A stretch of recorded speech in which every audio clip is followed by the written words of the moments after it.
Hello, my name is Johan, and today I'm going to talk about my experience in a haunted house.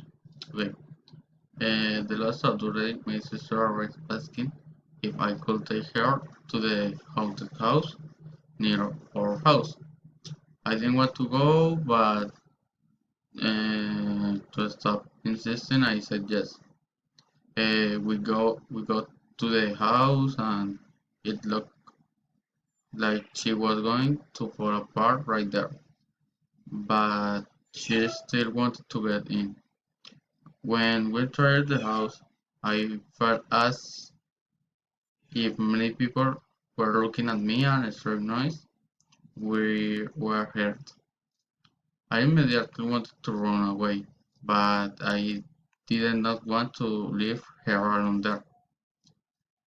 In front of the door, there was a long, dark hall, and at the end of the hall, a mirror.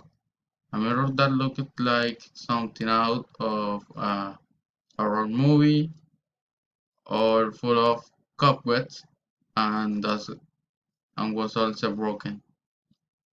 We entered the living room, and there was some furniture covered with a white blanket. When we uncovered them, we realized that they were stretched and wet.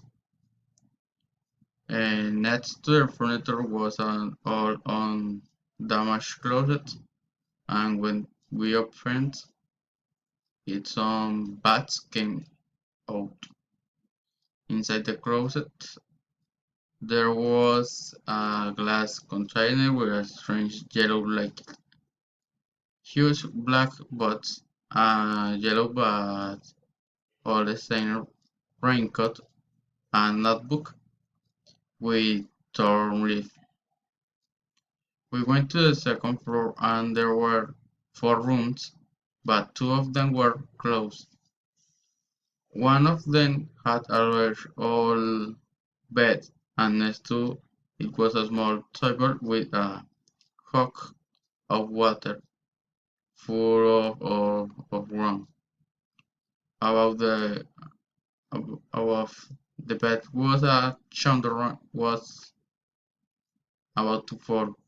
The other rooms was like a shield. There were a lot of toy cars and stuffed animals damage. At the moment, we hear noise coming from the kitchen and went down to see what is what. The back door was open, and there were some plates and cutlery laying on the floor. My sister was sitting and shaking, so I told her to leave. When we were leaving the house, I turned to look at the hall, and I threw around to see like a shadow in the mirror. I was so scared that I carried my sister until I reached our house. Thank you. That's all.